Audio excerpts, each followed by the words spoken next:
Elon Musk announced over a year ago that he planned to convert Twitter into an everything app, like China's WeChat, an app to do everything, including online banking and finance.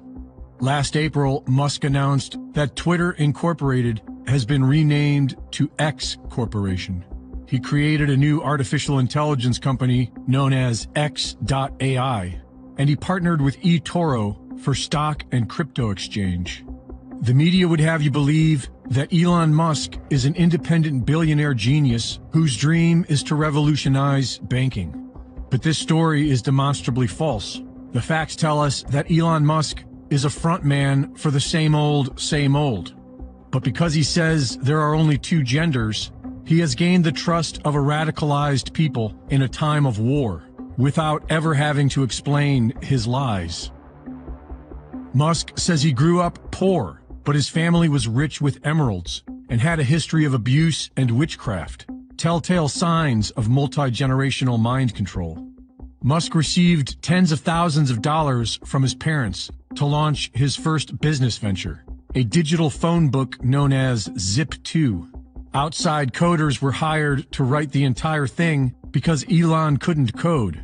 Zip2 sold for millions and went nowhere, but Elon made $22 million and with the help of the mainstream media, launched his new persona as a quirky pop star genius.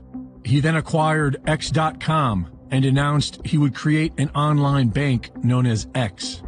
He partnered with banking experts who all left the company after accusing Elon of lying to the media about the product, which is all he did. Elon Musk is believed to have co-founded PayPal. This is false. In 2000, Musk sold his failing X.com business to Confinity, a company founded in 1998 by Peter Thiel and Max Levchin. All Musk reportedly did there was insist on changing the company's name to X. He was forced out, but somehow managed to get them to agree in writing to remove all references to founders from the company website. Musk made nearly $200 million off the sale of PayPal, a company that he contributed nothing to, and then used that money, along with the illusion of being a successful businessman co-founder, to buy his way into Tesla.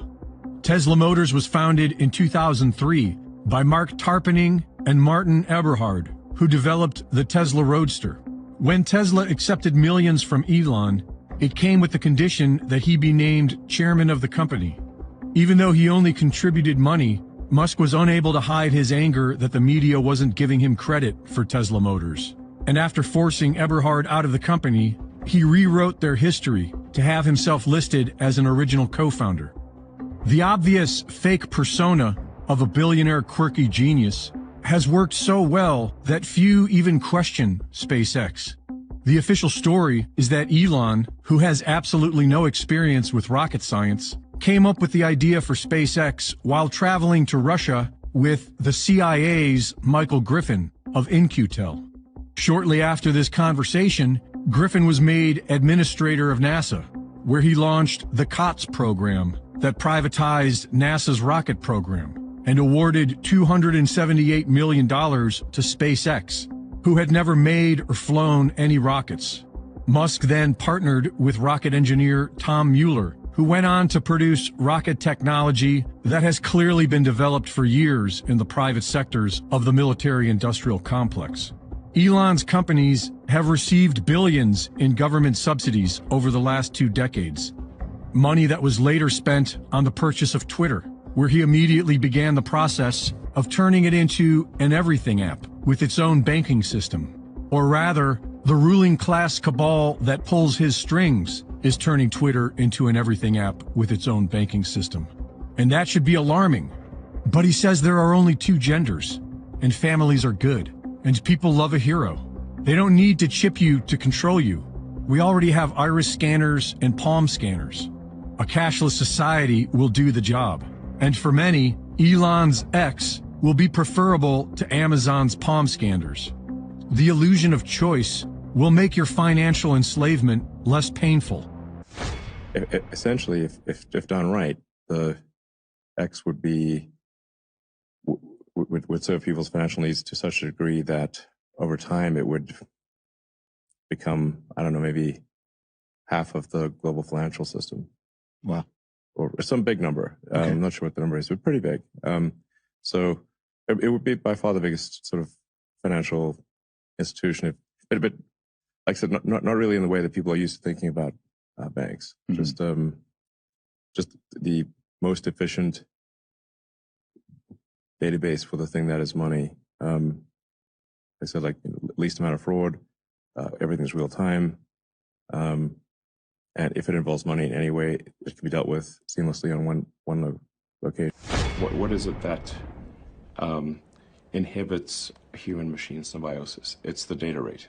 When you communicate, especially with a phone, you're moving your thumbs very slowly. So you're like moving your two little meat sticks at a rate that's maybe 10 bits per second, optimistically 100 bits per second. And computers are communicating at the gigabit level. We're already a cyborg, if you think about it. The computers are an extension of ourselves. And when we die, we have like a digital ghost. You know, all of our text messages and social media. Could you imagine that one day we would be able to download our human brain capacity into a Optimus? Yes. I think that is, I'm not saying this is, I think it is possible, I think, to do that. It is possible. Which would be a different way of eternal life, because we would also download our personalities into a body. Yes, we could download the things that we believe make ourselves unique. We could effectively merge with artificial intelligence by improving the speed of interaction between our cortex and our tertiary layer. Musk expressed on Twitter last October that he would be using his purchase of Twitter as a, quote, accelerant to creating Everything X, the Everything app. Ideally, an app similar, maybe, I guess, to China's WeChat, one where you can message, social network, but also pay people stuff. The way to think of the Neuralink device is kind of like a Fitbit or an Apple Watch. And that's sort of the idea behind Neuralink, is to try to more tightly couple the collective human will to digital superintelligence. With artificial intelligence, we are summoning the demon. You know all those stories where there's the guy with the pentagram and the holy water, and he's like, yeah, he's sure he can control the demon. Didn't work out.